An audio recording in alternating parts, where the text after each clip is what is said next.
इन मेरे प्यारे साथियों, तो आप लोगों का स्वागत है आपके अपनी YouTube channel gas and class में। तो बात करते हैं कि हम लोगों ने काव्य खंड की क्लास शुरू की थी, जिनमें से 3 चैप्टरों की क्लास हम लोगों ने खत्म कर चुका है। पहला चैप्टर, दूसरा चैप्टर और तीसरा चैप्टर। ठीक है, तुलसीदास तक हम लोगों ने पढ़ चुके हैं। आज बात करते हैं, आज हम लोगों को पढ़ना है चौथी चैप्टर की। और इसमें बता दें, 12th की जो सिलेबस हमारी चल रही थी, जिसमें हिस्ट्री की 400 प्लस ऑब्जेक्टिव आपकी कंप्लीट हो चुकी है। पद की गद्य खंड की जो क्लास थी आपकी हिंदी की 12th के पार्ट 1 की, उसकी 2 चैप्टर की ऑब्जेक्टिव डल चुकी है, जो आपकी रेगुलर बेस में डलती है। 1-2 दिन लेट होता है क्योंकि उसको बनानी पड़ती है, उसको समझना पड़ता है, क्योंकि ऐसे ही ले आए कहीं से कॉपी पेस्ट करके डाल देना नहीं पड़ता हूँ। मैं खुद से बनाता हूँ, किताबों को देखकर समझता हूँ, उसके बाद ही बनाता हूँ।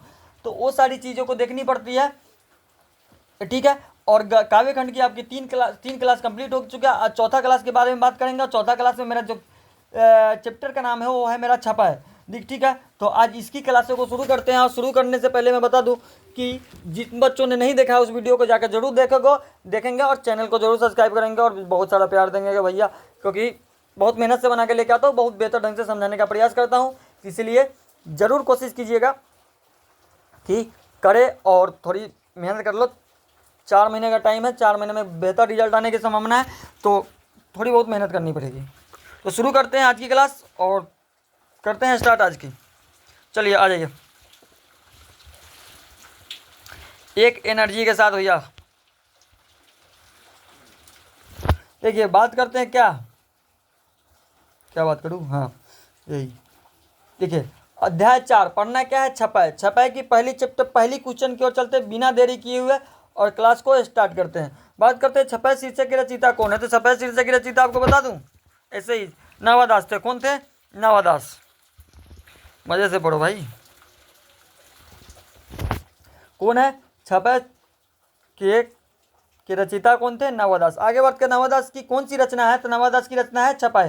ठीक है, ऑब्जेक्टिव में टाइम ज़्यादा नहीं लेंगे, इसके भावार्थों में टाइम ज़्यादा लेंगे। ऑब्जेक्टिव को ऐसे ही खत्म करने का प्रयास करते हैं। ठीक है, और मैं ऑब्जेक्टिव ऐसे ही खत्म करने का प्रयास ही करता हूँ, क्योंकि इसमें टाइम लेने की कोई बात ही नहीं है। तो ज़्यादा से ज़्यादा भावार्थों को समझिएगा, ऑब्जेक्टिव खुद ब खुद पीछे से कंप्लीट होते हुए समझते हुए चले जाइएगा। ठीक है, आगे बात करते हैं नावादास किस धारा के कवि थे। तो नावादास सद्गुण पाशक राम भक्त धारा के कवि थे। किसमें? सद्गुण पाशक राम धारा के कवि थे। आगे बात करते हैं नावादास किसके समकालीन थे। तो नावादास तुलसीदास के समकालीन थे। किसके समकालीन थे? तुलसीदास के। नावादास का जन्म कब हुआ था? तो नावादास के जन्म की बात को करते हैं, ये अनुमानित है। ये पूरी की पूरी जानकारी नहीं है कि हाँ इसी में हुआ था, 1570 में हुआ था। ये अनुमानित लगाया गया है। और मैं बता दूं कि ये सारी चीज़ों में किताबों से देखा, चीज़ से मिलाकर देखा हूँ, तो ये अनुमानित ही है। कहीं पर भी इसकी सटीक जानकारी नहीं है। उनकी जन्म जो 1570 में हुई थी, अनुमानित जन्म है। ठीक है, इसको ध्यान रखिएगा। आगे बात करते हैं कि किसकी कविता को सुनकर कवि नावादास सर झुका लेते हैं। तो सूरदास की कविताओं को सुनकर नावादास सर झुका। सही बात है कि सूरदास की कविताएं एक अलग लेवल की कविताएं होती हैं। कबीर जी की कविताएं अलग लेवल की होती है, सूरदास जी की कविताएं अलग लेवल की होती है, मोहम्मद जैसी की कविताएं हम लोग ने सुना था पद को, अलग लेवल की है। और बता दूं कि काव्य खंड के जितने भी आपके पद है ना, जितनी भी चैप्टर, उस सारी की सारी पद जो है ना वो अलग लेवल की है, कुछ ना कुछ सीख दे के जाती है। तो ज़्यादा से एकदम इसको रटने का मन ही नहीं करेगा। इस चीज़ों को, इसको आप एक बार पढ़ो, उसको खुद ब खुद आपकी मन लग जाएगी उसको पढ़ने में। इतनी शानदार सी इसकी कविताएं हैं, इसकी पद हैं। ठीक है, तो आगे बात करते हैं कौन सी रचना नावादास की है। तो भक्तकाल नावादास की रचना है। ठीक है, आगे बात करते हैं नावादास का अस्थायी निवासी कहाँ के थे। तो अस्थायी निवासी वृंदावन के थे। तो वृंदावन अलग लेवल की, एक जगह ही अलग लेवल है। समझ में आ रहा है, सबको पता है। संपूर्ण भक्तमाल में किस छंद की व्यंजना होती है। तो संपूर्ण भक्तमाल में व्यंजन छपय छंद की व्यंजना होती है। किसकी? छपय छंद की व्यंजना होती है। आगे बात करते हैं छपय कितनी पंक्तियों का छंद है। तो छपय 6 पंक्तियों का छंद है। छपय मतलब 6, ये मैं बताने के लिए बताया हूँ, इसकी कोई छपय मतलब 6 नहीं होता है। ठीक है, ठीक है, और ये समझिए कोई ट्रिक व्रिक नहीं है। आप बेसिक को सही ढंग से पढ़ लो, उसकी छोटा कर दो, वही ट्रिक होती है। ऐसे कोई ट्रिक व्रिक कहीं भी काम नहीं आती। ठीक है, तो वो ट्रिक व्रिक पर ज़्यादा ध्यान नहीं दीजिएगा। क्या यहाँ से कर लेंगे? ABC ऑप्शन में है तो है, ए ज़्यादा आता है काट दो, बी बना दो। देखा है वीडियो, आप लोगों ने देखा होगा कि जहाँ पेंसिल रुक गई वही आंसर। तो ऐसे कोई चीज़ नहीं होता, बस अपनी मेहनत पर विश्वास रखिए, मेहनत कीजिए, खुद ब खुद रिजल्ट आएगी और एकदम बेहतर ढंग से रिजल्ट आएगी। और मैं बता दूँ, इस सारी क्लासों के PDF आपको चाहिए तो आपके टेलीग्राम चैनल पर जाकर देख सकते हैं। वहाँ पर क्लास है जो KSN क्लास के नाम से टेलीग्राम चैनल भी है। आज मैं इसका लिंक भी दे दूंगा और इस वीडियो के अंदर लिंक भी होगा, वहाँ पर जाकर जरूर उस चैनल वहाँ पे जाकर ज्वाइन कर लीजिए। PDF आपको वहीं पे प्रोवाइड किया। अगर वहाँ पे आपको PDF नहीं मिलती है तो इस कमेंट में ज़रूर कमेंट कीजिएगा। आपको 100 to 10% विश्वास कीजिए कि मैं आपके पास PDF पहुंचाने की 100% पहुंचाऊंगा, लेकिन आपको कमेंट करना पड़ेगा कि हाँ भैया हमको इस चीज़ का PDF चाहिए, तो भैया आपको मिलेगा। ठीक है, आगे बात करते हैं। सर की कविता को सुनकर सभी क्या करते हैं? तो सर की कविता को सुनकर सर हिलाते हैं। क्या हिलाते हैं? सिर हिलाते हैं। आगे बात करते हैं, सर कवि सुनी कौन कवि में कौन सा अलंकार है? तो अनुप्रास अलंकार है। बात करते हैं जो कवि जो पद होता है ना, इसमें सबसे ज़्यादा आपको अनुप्रास ही अलंकार में, कहीं कहीं मिल जाए तो एक दूसरे अलंकारों की बात हो जाए तो हो जाए, लेकिन सारे के सारे में अनुप्रास अलंकार आपको देखने को मिल जाएगी। ठीक है, कबीर किस में भेद नहीं करते? तो कबीर हिंदू और मुस्लिम में भेद नहीं करते। सही बात है, किसी में भी कोई भी जाति धर्म कुछ भी हो, मजहब हो, कोई भी हो, उसमें भेद नहीं करना चाहिए। यार विवाद फैलाने वाले तो बहुत सारे बैठे हैं, जिनकी काम नहीं है तो वो क्या करेंगे? वो विवाद ही फैलाएंगे ना, उनका तो काम ही है विवाद फैलाना। तो वो सारी चीज़ों पर ध्यान नहीं दीजिएगा, तो अपनी पढ़ाई पर ध्यान दीजिए, रिजल्ट पर ध्यान दीजिए, एक बेहतर ढंग से तैयारी करने का प्रयास कीजिए। ठीक है, आगे बात करते हैं। नवादास में जाति पांति एवं वर्णाश्रम का खंडन किस कवि के छपाई में किया है? तो कबीर के कवि के छपाई में किया। आगे बात करते हैं, नवादास का उदय हिंदी साहित्य के किस काल में हुआ था? नवादास के हिंदी साहित्य के भक्ति काल में हुआ है। आगे बात करते हैं कि सबके हित का वचन कौन करता है? पाठ के अनुसार बताना। सबके हित का वचन जो करते हैं वो कबीर करते हैं। कौन करते हैं? कबीर करते हैं। कहो भैया यहाँ पर चला दिया, इसे दिख ही नहीं रहा। कौन करते हैं? कबीर करते हैं। ठीक है, आगे बात करते हैं, कहानी का अर्थ क्या है? कहानी का अर्थ होता है विश्वास और प्रतीति। क्या होता है? विश्वास और प्रतीति कहानी का अर्थ होता है। आगे बात करते हैं, नवादास के दीक्षा गुरु कौन थे? तो नवादास के दीक्षा गुरु थे स्वामी अग्रदास। कौन थे? स्वामी अग्रदास। आगे बात करते हैं, भक्त काल के रचयिता कौन है? तो भक्त काल के रचयिता है नवादास। यहाँ पर काल होगा, लिख लीजिएगा। भक्त काल के रचयिता कौन है? नवादास। आगे बात करते हैं, भक्त चरित्रों की माला है। किसकी? भक्त चरित्रों की माला है।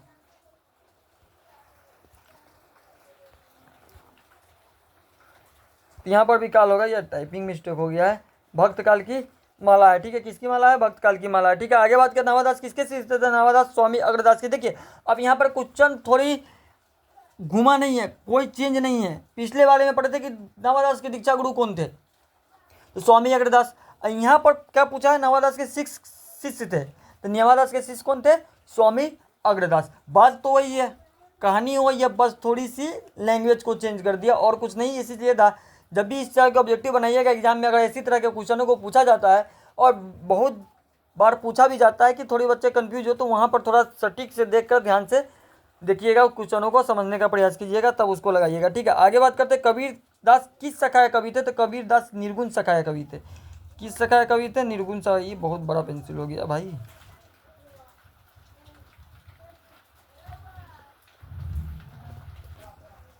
ठीक है, अगला देखिए, नवादास किस काल के कवि थे? तो नवादास भक्ति काल के कवि थे। किस काल के कवि थे? भक्ति काल के कवि थे।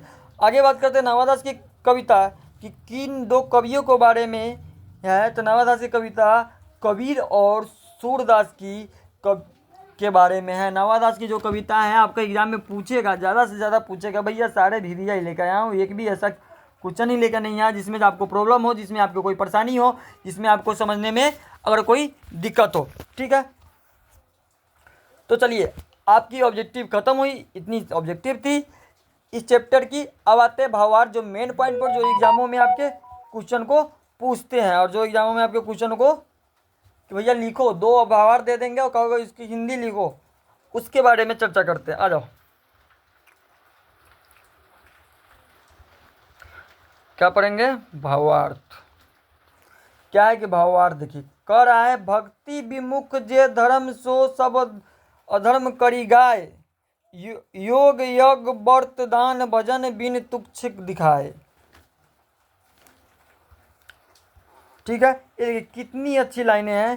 कह रहा है कि पश्तून पंक्ति नवादास द्वारा रचित भक्ति काल होगा यहाँ पे, भक्ति काल से उद्धत है, जिसमें माध्यम से नवादास ने कबीर वाणी की विशेषता पर प्रकाश डाला। याद रखिएगा कि नवादास कबीर वाणी की जो विशेषताएं थी उनकी, उस पर प्रकाश डालते कहा है कि जो व्यक्ति भक्ति से विमुख हो जाता है वो अधर्म में लिप्त व्यक्तियों की तरह कार्य करता है। सही बात है कि कबीरदास के बारे में की विशेषताओं के बारे में बताते नवादास जी कह रहे हैं कि जो व्यक्ति भक्ति से विमुख हो जाता है, यानी कि हट जाता है, यानी कि तो एक अधर्म व्यक्तियों की तरह क्या करता है? कार्य करता है। क्या करता है? व्यक्तियों की तरह कार्य करता है। कबीर ने भक्ति के अतिरिक्त अन्य सभी क्रियाएं जैसे योग, यज्ञ, व्रत, दान, भजन आदि को तुच्छ कहा है। क्या कहा है? तुच्छ कहा है। ठीक है, बात करते कि देखिए भक्ति कीजिए, सबसे बड़ी शांति है, सबसे बड़ी चीज़ है। कबीरदास ने इन सारी चीज़ों के अलावा योग, यज्ञ, व्रत, दान ये सब को क्या कहा है? सभी को एक तुच्छ कहा है। क्या कहा है? तुच्छ कहा है। ठीक है, ये छोटी सी लाइन है। पहली लाइन में ये समझे कि कबीर जी, पहले पद में ये समझे कि कबीर जी क्या कह रहे हैं? कबीर जी कह रहे हैं कि भक्ति से जो विमुख हो जाता है वो अधर्म हो जाता है।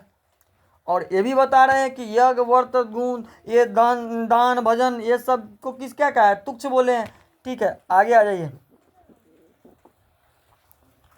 हिंदू तुरक परमान रमेनी शब्दी साखी, पक्षपात नहीं वचन सभी के हित की भाषी। कहने का मतलब है प्रस्तुत पंक्ति नवादास द्वारा रचित भक्त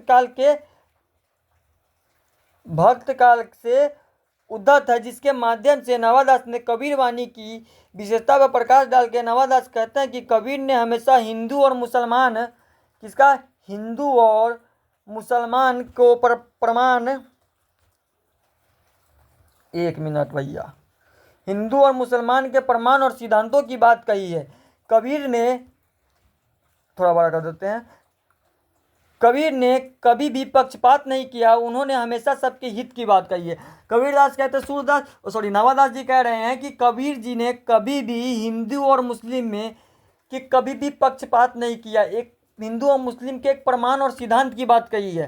ठीक है, कभी भी इन दोनों में भेदभाव नहीं किया कि हाँ वो हिंदू है वो मुस्लिम। जब अभी के समय में हो रही है ये सारी चीज़ें, बहुत सारी लड़ाइयाँ हो रही है, क्या कहाँ क्या क्या पता नहीं भड़काया जा रहा है ये हिंदू और मुस्लिम को लेकर, तो ये सारी चीज़ें बेवकूफ़ी है। ठीक है, जिसका कोई काम नहीं वो यही करेगा। तो कबीर जी बोल के गए हैं और उनकी इज्जत तो सब करते हैं, हिंदू भी करते हैं, मुस्लिम भी करते हैं, सिख भी करते हैं, ईसाई भी करते हैं, हर कोई करता है कबीर जी की। तो उन्होंने कह के गए हैं कि कबीर जी कहते हैं कि कभी भी उन्होंने हिंदू और मुस्लिम के प्रमाणों की जब भी बात की है, सिद्धांतों के बारे में बात की है, कबीर जी ने कभी भी पक्षपात नहीं किया, उन्होंने हमेशा सबके हित में बात कही है। कभी में किसी का, जैसे कि हिंदू है तो मुस्लिम के अनित में बात कर दिया, मुस्लिम है तो हिंदू के हित में मुस्लिम के हित में बात कर दिया, हिंदू के अनित में, ऐसा कोई कहानी उनके चीज़ें नहीं थी। शायद ऐसा इंसान बनना बहुत मुश्किल भी है, क्योंकि सबके हित के बारे में सोचे। तो ये चीज़ें सेकेंड लाइन में कहा कि हिंदू और मुस्लिम के परमाणु का सिद्धांत दिए हैं, और कभी भी इन दोनों के सब दिन इनके हित के बारे में ही इन्होंने सोचा है। ठीक है, चलिए आगे बात कर। आरूढ़ दशा हवे जगत पय, मुखी देखी नाही भाव, कबीर कानी राखी नहीं, वर्णोश्रम सट दर्शनी। देखिए क्या कह रहे हैं, ये चीज़ समझिए कि प्रस्तुत पंक्ति नवादास द्वारा रचित भक्त काल से उद्धत है। किस काल से? भक्त काल से आपके उद्धत है, जिसके माध्यम से नवादास ने कबीर वाणी की विशेषता पर प्रकाश डाला है। नवादास कहते हैं कि कबीर ने कभी भी विमुख देखी बातें नहीं कही, अर्थात कभी भी पक्षपात पूर्ण बातें नहीं कही। कबीर ने कभी भी कही सुनी बातों का महत्व नहीं दिया, उन्होंने हमेशा आंखों देखी बातों को ही कहा। कबीर ने 4 वर्ण, 4 आश्रम, 6 दर्शन, किसी की आनाकानी नहीं की, अर्थात किसी को भी महत्व नहीं दिया। कह क्या रहे हैं कि कबीर जी कभी भी किसी के मुख देखी बातें नहीं कही। जैसे आज के समय में बात करूं, आज के समय में मैं क्या बात करूं, आज के समय में बात करूं कि कोई भी व्यक्ति अगर किसी व्यक्ति के किसी भी खिलाफ के बात भड़काता है, तो वो व्यक्ति उस दूसरे की बातों को सुनकर, झूठ बोलकर सुनकर उससे लड़ाई झगड़ा जो भी चीज़ें करने चले जाते हैं। तो ये चीज़ें आज के समय में चल रहा है। उस समय में कबीर जी की ऐसी उनकी मानसिकता नहीं थी, उन्होंने कभी भी किसी की मुख देखी बातें नहीं कही। किसी ने बोला उसने उनको चीज़ों को इग्नोर किया। अगर अभी के बातें में बात करें इंग्लिश में, तो उनको इग्नोर किया, उनको साइड किया, उनको देखा ही नहीं, उसके बारे में सोचा ही नहीं, क्योंकि उन्होंने देखा ही नहीं। उनका कहना था कि जब मैं अपनी बातों को, जब मैं अपने सामने से देखूंगा तब उसकी चीज़ों को जवाब दूंगा, जब देखा ही नहीं तो मैं उसकी चीज़ों को क्या जवाब दूँ। शायद ऐसी ही मानसिकता अभी के समय में भी होनी चाहिए। ठीक है। कबीर ने कभी भी मुख देखी बातें नहीं की, अर्थात कभी भी पक्षपात बातें नहीं की, कभी भी किसी के खिलाफ, कोई भी चाहे जाति धर्म व्यक्ति, किसी के खिलाफ पक्षपात बातें नहीं कही। कबीर ने कभी भी कही सुनी बातों का महत्व नहीं दिया। किसी ने कुछ आकर बोल दिया कि हाँ कि आपके बारे में कोई ऐसा बोला, तो उन्होंने इसकी चीज़ों को इग्नोर किया, यानी कि इसकी चीज़ों को साइड किया, अवहेलना किया, हटा दिया। अगर अपनी भाषा में बात करूँ, हमारी भाषा में, क्योंकि हम इंग्लिश ज़्यादा नहीं बोलते, क्योंकि हमारी मातृभाषा हिंदी है, हमारी हिंदी भाषा है, तो हम इस चीज़ों की लेके चलते हैं, हम अंग्रेजी नहीं बोलते। सबसे पहली चीज़ तो बात करें तो उस चीज़ों को अवहेलना किया। ठीक है। उन्होंने हमेशा आंखों देखी बातों को कही। कबीर ने 4 वर्ण, 4 आश्रम, 6 दर्शन, किसी की आनाकानी नहीं की, अर्थात किसी को महत्व नहीं दिया। भैया उनको जो ठीक लगा वो किए, किसी की बातों को नहीं सुना, किसी की बातों को नहीं समझे। उनको जो अपने देखे, अपने सुने, अपने कहें, जो उनको अच्छा लगा किया। उन्होंने अपने चीज़ों को देखा कि हाँ ये सही है तो ये सही है, किसी ने आगे कह दिया कि नहीं ये सही है, तो उन्होंने वो चीज़ों के बारे में नहीं, उन्होंने जो कहा ये सही है तो यही सही है। शायद अभी के समय में यही चीज़ें रहनी चाहिए, किसी की बातों ना सुने, किसी के भड़काऊ भाषण पे ना आए, किसी की चीज़ों को ना देखे, जो अपने हिसाब से देखे, उसी चीज़ों को समझे, उसी चीज़ों को सोचे। ठीक है। अब देखिए पहली पद में जो थी सारी कहानी थी वो कबीरदास की थी। कबीरदास की कहानी में क्या थी कि कबीरदास की विशेषताओं को बताया गया था कि उनको विशेषताएं क्या थी, कि वो किस तरह के इंसान थे। उन्होंने कभी किसी के साथ पक्षपात नहीं किया, कभी किसी के साथ आनाकानी नहीं की, कभी किसी के भड़काऊ भाषण पे नहीं आए, कभी किसी की देखा कहा सुनी बातों को नहीं समझा।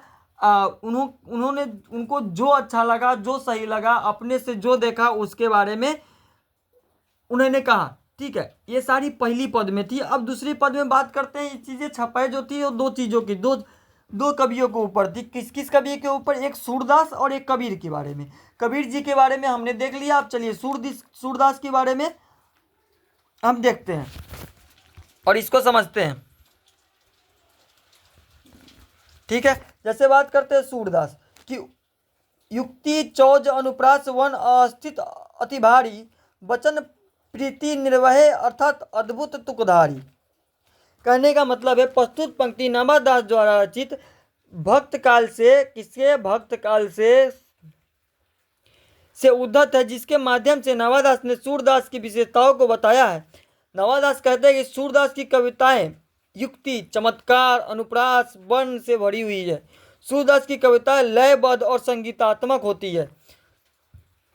सूरदास अपनी कविताओं की शुरुआत जिन प्रेम भरी वचनों से करते हैं, उसका अंत भी उन्हीं वचनों से करते हैं। देखिए सूरदास की कविताओं में क्या है ना, आपको बता दूं, एक प्रेम मार्गी कविताएं हैं, एक प्रेम है, एक लगाव है, और नाम से ही समझ जाइए सूरदास, एक सुर में उनकी कविताओं को गाया जाता है।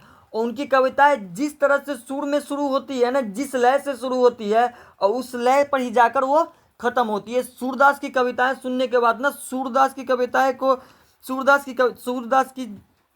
जी की कविताओं को सुन के लोग उस कविताएं के ऊपर मोहित होते हैं, यानी कि उसके ऊपर क्या बोलते हैं, लगाव बढ़ता है। ये चीज़ें इन्होंने पहले पद में बताया है कि सूरदास के बारे में उनकी कविताएं किस तरह से थी, किस तरह से उनकी कविताएं जिस लय से शुरू होती है ना, जिस प्रेम भाव से शुरू होती है, उस प्रेम भाव से ख़त्म भी होती है। ऐसा नहीं है कि प्रेम भाव से शुरू किया और उसको ख़त्म किया किसी और लय में। ऐसा चीज़ें सूरदास की कविताएं में आपको नहीं देखने को मिलेगी। ठीक है। जिस भाव से शुरू करोगे उस भाव से वो ख़त्म ही होगा। आगे आते हैं। अगला है पद प्रतिबिंबित दिव्य दृष्टि, हृदय हरि लीला भासी, जन्म कर्म गुण रूप सबही, रसना प्रकाशी। ठीक है। कह रहा है कि प्रस्तुत पंक्ति नवादास द्वारा रचित भक्तमाल से उद्धत, जिसके माध्यम से नवादास ने सूरदास की विशेषताओं को बताया है। नवादास कहते हैं कि सूरदास की दृष्टि दिव्य है। सूरदास ने अपनी कविताओं में श्री कृष्ण की लीला का वर्णन किया है। हम लोगों ने पढ़ा था पिछले सूरदास के बारे में, जो श्री कृष्ण जी वो की माता यशोदा जी उनको श्री कृष्ण जी को जगाने उठाने जाती है, इस चीज़ों के बारे में पढ़ा है। सेकंड पार्ट आपका वही है, वो जाके ज़रूर देखिएगा। बहुत मज़ेदार क्लास है, बहुत ही शानदार सी क्लास है। तो उसको उसकी कहानी भी बहुत ही रोचक है, तो जाके ज़रूर उसको पढ़िएगा। कैसे श्री कृष्ण जी अपने पिता जी के गोद में बैठ के कुछ खाना खाते थे, कुछ ज़मीन पे गिराते थे, वो दृश्य देखने में बहुत अच्छा लगता था। तो ये सारी चीज़ों को ज़रूर देखिएगा और ज़रूर समझिएगा। बहुत ही शानदार सी कविता है कि सूरदास की दिव्य दृष्टि दिव्य है। सूरदास ने अपनी कविताओं में श्री कृष्ण लीला का वर्णन किया है। सूरदास ने प्रभु के जन्म, कर्म, गुण, रूप सभी को अपनी दिव्य दृष्टि से देखकर अपने वचनों से प्रकाशित किया। कह क्या रहे हैं यहाँ पे नवादास जी कि सूरदास की जो कविताएं हैं ना, वो एकदम दिव्य दृष्टि है। उन्होंने अपनी कविताओं में श्री कृष्ण जी का लीला का वर्णन किया है। और उन्होंने सूरदास ने प्रभु के जन्म, कर्म के गुण, उनकी जो जन्म थी ना बचपन के समय की जो लीला थी, जो उनकी जन्म थी, उनके बारे में ना ये दिव्य दृष्टि से देखकर अपने वचनों को प्रकाशित किया है। और अपने वचनों का जो उन्होंने देखा है ना, उन्होंने अपने वचनों के रूप में लिखा है, उनको प्रकाशित, इसीलिए उनकी कविताएं ज़्यादा मोहित है, ज़्यादा लगाव बढ़ता है, क्योंकि कृष्ण लीला की कविताएं हैं और एकदम बेहतर शानदार सी कविताएं हैं। बार बार कह रहा हूँ, सेकेंड पार्ट जाके एकदम देखिए, एकदम बेहतर सी कविताएं लगेगी आपको। ठीक है, चले आगे।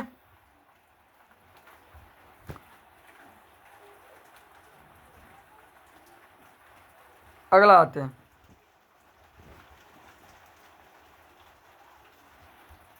अगला है विमल बुद्धि होता सुखी, जो यह गुण श्रवणी धरे। सुर कवित सुनी कौन कवि, जो नहीं सिर चालन करे। ठीक है, कह रहा है कि प्रस्तुत पंक्ति नवादास द्वारा रचित भक्तिमाल से उद्धत, जिनके माध्यम से नवादास ने सूरदास की विशेषताओं को बताया है। नवादास कहते हैं कि जो व्यक्ति सूरदास द्वारा कही गई भगवान के गुणों को सुनता है, उसकी बुद्धि विमल हो जाती है। नवादास कहते हैं कि ऐसी कोई कवि नहीं जो सूरदास की कविताओं को सुनकर सिर चालन न करे, अर्थात उनकी बातों को में हामी ना बढ़े। इनका कहने का मतलब ये है कि सूरदास की कविताएं जो सुनता है ना, वो एकदम उसकी बुद्धि एकदम विमल हो जाती है। क्या हो जाती है? विमल। और एक बात और कहते हैं कि ऐसा कोई कवि नहीं है जो सूरदास की कविताओं को सुनकर जो अपना सिर चालन नहीं किया। यानी कि जो चीज़ें आपको अच्छी लगती है, तो कैसे ऑटोमेटिक है बॉडी, अपनी शरीर की एक क्या बोलते हैं प्रचलन है, एक चलन है कि अगर कोई चीज़ें आपको अच्छी लगती है तो आपका सर हिलने लगता है कि हाँ ये चीज़ें बहुत अच्छी है। तो ये सर चालन ना करे, अर्थात उनकी बातों में हामी ना बढ़े। और जब आपकी सर चालन होगा तो ऑटोमेटिक उसके ऊपर कोई ना कोई आपका तर्क निकल के आती है, क्योंकि ये हमारी शरीर की जो चलन है ना, इसी तरह से है कि आपको जो बातें सही लगी उसमें आपका सर हिलाना, और उस सर हिलाने के बाद आपकी उस बातों की प्रतिक्रिया व्यक्त करना कि हाँ ये चीज़ें सही थी या ये चीज़ें गलत थी। लेकिन सूरदास की कविताएं जो थी ना, गलत तो कभी नहीं हो सकती। ये सूरदास, वो दूसरे चीज़ों में समझाने के लिए आपको बताया हूँ, तो इस चीज़ों को नहीं समझिएगा कि हाँ सूरदास की कविताएं गलत, ऐसी नहीं। वो मैं आपको समझाने के लिए बताया हूँ कि सूरदास की जो कविताएं हैं ना, आप सुनोगे ना तो एकदम बहुत ही आनंदमय कविताएं होती हैं। इनकी कविताएं एकदम क्या बताऊँ, ज़बरदस्त तरह की कविताएं होती है। तो बात करते हैं, आज की क्लास आपकी यहीं पे ख़त्म होती है। आपकी सारी की सारी भावार्थ समझ गए, ऑब्जेक्टिव समझ गए भैया। इसको बेहतर ढंग से पढ़िएगा, बेहतर ढंग से प्रॉपर अगर चाहें तो नोट्स बना सकते हैं। आज से जब 5 महीने की टाइमिंग है। जिन बच्चों ने अभी तक तैयारी नहीं किया आर्ट्स का, आर्ट्स की 50 से 60% बच्चे ऐसे हैं कि जो सोचते हैं गेस्ट पेपर से पढ़ के निकाल लें, लेकिन निकालना एक मकसद, एग्ज़ाम निकालना कोई मकसद नहीं है। नॉलेज लेकर उसकी आगे के पढ़ाई को भी आगे रखना बहुत बड़ी मकसद होती है। जब आप कॉम्पिटेटिव एग्ज़ाम में जाते हो देने, तो क्या करते हो, यही क्वेश्चनों को पूछ दिया जाता है हिस्ट्री ज्योग्राफी से उठा के। जाके 12th की मैंने जो पढ़ाया, मैंने PDF देता हूँ, जाके देखो। और कॉम्पिटेटिव एग्जाम के क्वेश्चनों को मिलाओ, 400 प्लस में से जितनी कॉम्पिटेटिव एग्जाम की क्लासेस है ना, सारे के सारे जो भी क्वेश्चन पूछे गए हैं प्रीवियस ईयर में, आपको बहुत सारे क्वेश्चन देखने को मिल जाएगा। लेकिन आप 12th में ना पढ़ के सोचते हो कि हाँ जब नाम लिखाएंगे ना, जब एडमिशन कराएंगे, जाएंगे बाहर पढ़ने, तो उस समय पढ़ेंगे। तो उस समय जब जॉब नहीं होती है ना 4-5 सालों में, तो ये चीज़ें खटकती है। ठीक है, और इसी वजह से आप पीछे आ जाते हो। उसके बाद अपनी कोई ना कोई जीवन यापन करने के लिए रास्ता ढूंढ लेते हो। तो मैं बार बार कहता हूँ कि आप इस चीज़ों को पढ़ें, इस चीज़ों को समझने का प्रयास करिए, बेहतर ढंग से पढ़ाई करें तो बेहतर होगा। तो आज की क्लास हम यहीं पे ख़त्म करते हैं, मिलते कल की क्लास में। तो तो आज की क्लास आपकी थोड़ी देर के बाद पद और गद्य खंड की क्लास आपकी ऑब्जेक्टिव तीसरे चैप्टर की अपलोड हो जाएगी, जो संपूर्ण क्रांति है तीसरी चैप्टर, तो वो चीज़ों को अपलोड हो जाएगी। उसकी 2 क्लास हो चुकी है। इसके बाद ये खत्म करने के बाद ज्योग्राफी आएगी, पॉलिटी आएगी, होम साइंस आएगी, साइकोलॉजी आएगी। ये सारी की वीडियो आपको मिलती रहेगी। और ऑब्जेक्टिव की वीडियो में सब्जेक्टिव मैं नहीं दे सकता, क्योंकि सब्जेक्टिव की क्लास में वीडियो लेक्चर चालू करने का सोचता हूँ, तो उसके लिए मेरे पास बनाने के लिए उतना समय नहीं बचता। जो मुझे समय बचता है दोपहर के ऑफलाइन क्लास के बाद, जो मेरे बीच में जो समय बचता है, उस समय में मैं ऑनलाइन क्लास की वीडियो आप लोगों के लिए लेकर आता हूं। उसके बाद मेरी क्लासेस 8 बजे तक होती है, शाम रात के 7:30 पौने 8 तक क्लासेस चलती है। ऑफलाइन जो 3 बजे से शुरू होती है, तो इसलिए बीच में थोड़ी दिक्कत होती है और रात में मुझे पढ़ना रहता है, क्योंकि आज अभी आपको पढ़ाना रहता है। तो इसीलिए आपके ऑब्जेक्टिवों को क्लियर कराना रहता है, जो अब मैंने जिम्मेदारी ली है उसको कंप्लीट कराना रहता है। इसीलिए मैं वीडियो लेक्चर लेकर नहीं आता हूँ, क्योंकि थोड़ी बहुत परेशानी है। देखते हैं, अगर मिले समय तो छोड़ेंगे उसको भी। तो आज की क्लास यहीं पर ख़त्म करते हैं, मिलते हैं नेक्स्ट क्लास में थोड़ी ही देर के बाद। क्योंकि ऑब्जेक्टिव क्लास लगभग संपूर्ण क्रांति की कंप्लीट हो गई। थोड़ा बहुत बचा है, जिसमें 10-15 क्वेश्चन 10 क्वेश्चन बचे होंगे जो बनानी है।